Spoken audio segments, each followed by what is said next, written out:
I've been harvesting garlic scapes from my garden every day for about a week now. I've got a little pile and it's time to do something with them. I had a hard time making up my mind about a couple different options for using these, so we're gonna do all three. We're going to make garlic scape pesto, pickled garlic scapes, and garlic powder. Hopefully there's enough left over for the powder today. So, pesto, pickle, powder. Let's do it. Here are all my scapes. We won't use all of those for the pesto, but I want to show you my lineup of ingredients here. So we've got the scapes, pine nuts, parm, lemon juice, salt. I really love my Redmond real salt. It's got good flavor and good trace minerals you won't get in table salt, pepper, and olive oil. So for starters, I'm going to measure out 154 grams of garlic scapes. You could also just count 10 scapes. I always like recipes that include weights because, you know, one garlic scape is not the same as the next. Oh, let me tear my scale. But if you don't have a scale or don't feel like getting it out, definitely just pile on 10 scapes and go from there. It's about 154. The recipe says 10. Or 154 grams. Let's see, 1, 2, 3, 4, 5, 6, 7, 8, 9, 10, 11. So maybe my scapes are a little on the small side, but that's pretty spot on. So if you're new to using scapes, I'm gonna cut off this blossom. This is the bloom of the garlic plant. I'm gonna cut this part off, and then I'm gonna check at the bottom of each one to see if it's woody. You don't want it to be woody, just like the bottoms of asparagus. You'll cut it off if it's woody, but I can tell this one's not, this one's tender. So I'll just get rid of these parts. I'm curious, if you were choosing between garlic scape pesto and pickled garlic scapes and garlic powder, what sounds more appealing to you? We only get a limited number of these scapes, and you know, it's just once a year. So they kind of start to seem precious to me. Like I want to make sure I use them on something we really enjoy. Last year, I blended my garlic scapes with a bit of olive oil and then froze that. Normally you'd freeze it in ice cube trays, but I didn't have any, so I froze it in muffin tins. So I had that frozen garlic scape olive oil blend, and I just threw it into soups. And used it, sometimes I thawed it and would mix it into mayo for like a garlic aioli. It was really good for dipping roast chicken. I liked that, but I also like trying new things, so we're just doing everything different this year. To be completely honest, I haven't tasted garlic scape pesto or pickled garlic scapes before. I've only tasted the garlic powder. So I'll let you know at the end. We're gonna let the pickle sit for a bit, but I'll let you know at the end what my family likes best. Let me know in the comments what you think you would like best. So I'm putting in my scapes. I'm gonna kind of curl them around or wrap them around. I love all the different shapes you see. It's just a pretty little curl. Then I'm adding a 1/3 cup pine nuts, a 1/3 cup parm, juice of half a lemon,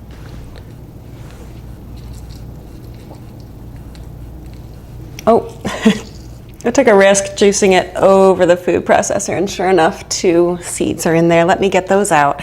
I knew it was likely to happen. I just liked the image of squeezing a lemon into this pile.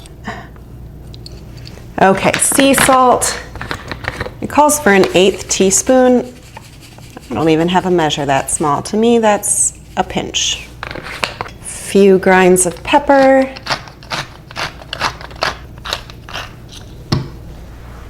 Now I'm gonna pulse to combine before I drizzle in the olive oil. The garlic scapes aren't combining, everything else is. I think I need to drizzle in the olive oil to get it combined, so I'm gonna do it.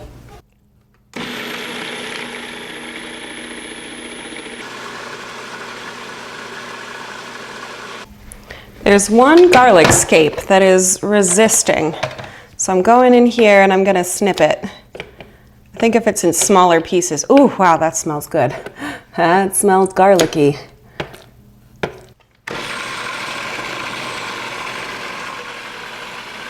Look at that pretty color. It looks like a spring color to me. So, moment of truth, I'm gonna give it a try.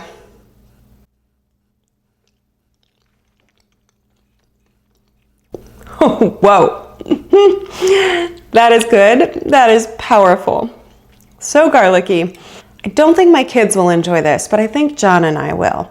It'd be good on pasta, of course. That's what you think of with pesto. But I can see how this would also be really good mixed with a little bit of mayo and spread onto a sandwich. Put it on a little sourdough with some lunch meat, and that would be a really nice lunch. I'm gonna get this into a jar. We'll probably have it with dinner tonight and move on to recipe number 2.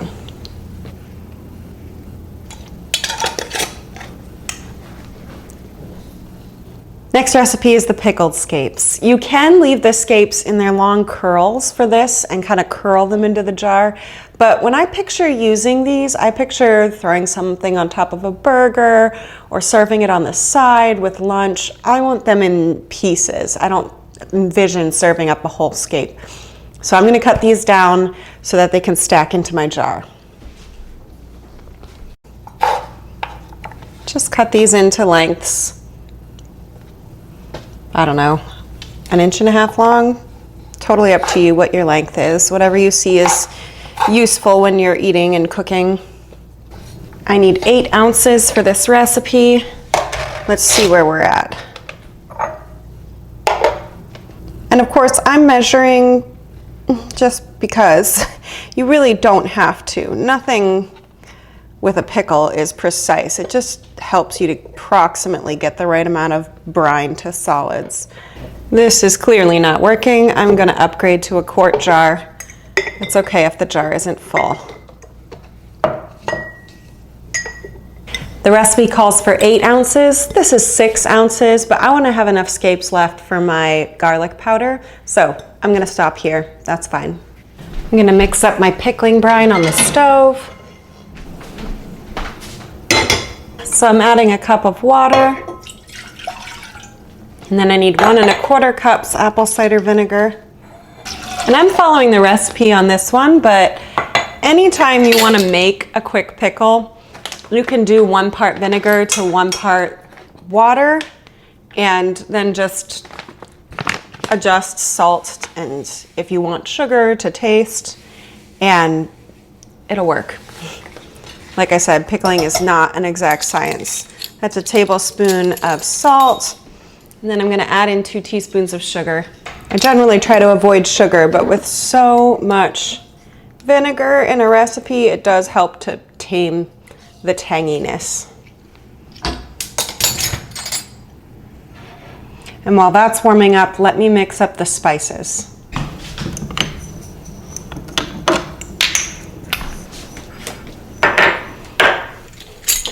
So I'm going to use 1/2 teaspoon of peppercorns,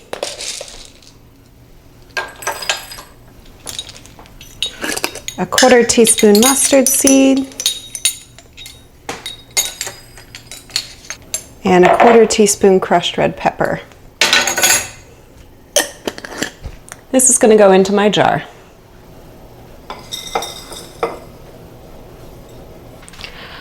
All the salt and sugar has dissolved into my brine, so it's ready.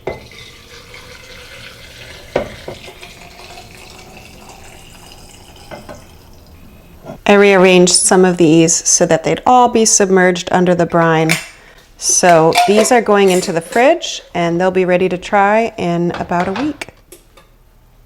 I'm cutting the blossoms off the very last of these for the garlic powder. There's not a lot left, but that's okay. I'm just enjoying trying different things, so that'll still give me some powder to try out. And just decided I'm going to cut these down a little bit further. I think it'll make it easier. We're going to grind them, well, we're going to chop them. So these are going into this little grinder attachment of my immersion blender. You could also use your food processor. I'm just afraid with this small of an amount and without any liquid, my food processor would have a hard time. So for me, with this amount, this is the right tool.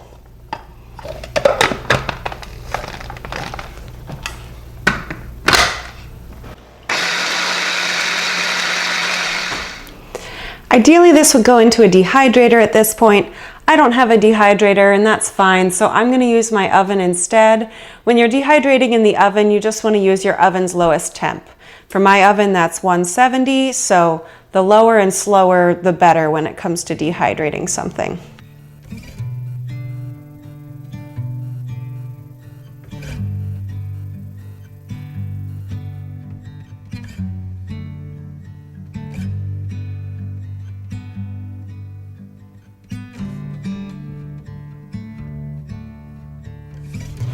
After 3 hours in the oven, they're nicely dried sort of flakes, but they're too thick to use while cooking. Since this is such a small amount, I'm going to turn it into powder with the mortar and pestle.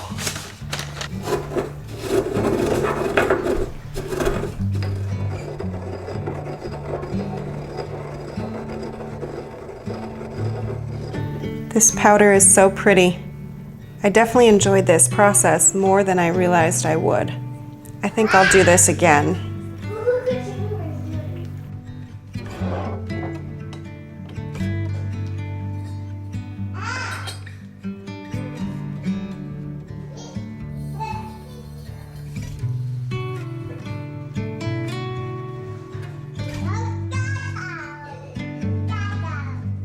It's now been a couple days since I used my garlic scapes in these 3 recipes, and I've had a chance to taste them all and figure out what we like, so I just wanted to show you.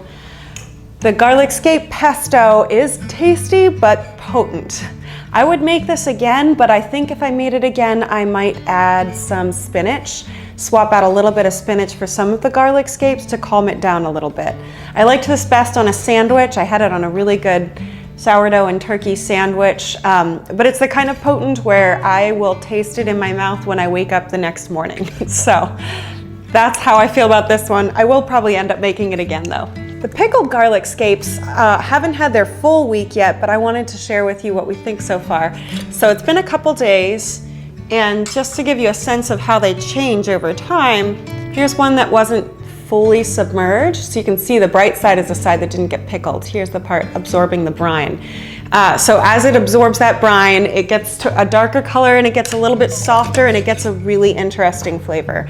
I wasn't sure if I'd like this because I thought it might be too stout for me having raw scapes. But as it absorbs the brine, I thought the flavor gets really interesting. I'm looking forward to eating this in a week. I think we'll have some of these on burgers. They'll also just be a nice little side, just like having a pickle on the side when you eat a sandwich. Again, it is still potent. It's not the kind of thing that I would accidentally eat 10 of, but 1 or 2 of these is really nice. And then finally, the garlic scape powder. I just loved making this. One of the things that was really interesting to me, I wanted to smell it next to my regular garlic powder and see if they seem similar. And they're not the same thing. It's a slightly different flavor, and I think that's just cool. The scape is not the same as the bulb, even though it is garlicky. And I think this is delicious. I also just kind of enjoyed the therapeutic process of grinding it into powder, so I'll definitely make this again. If you try any of these recipes, let me know in the comments. I'd love to hear what you like and what you think about them. I look forward to sharing more with you next week. Until then, bye.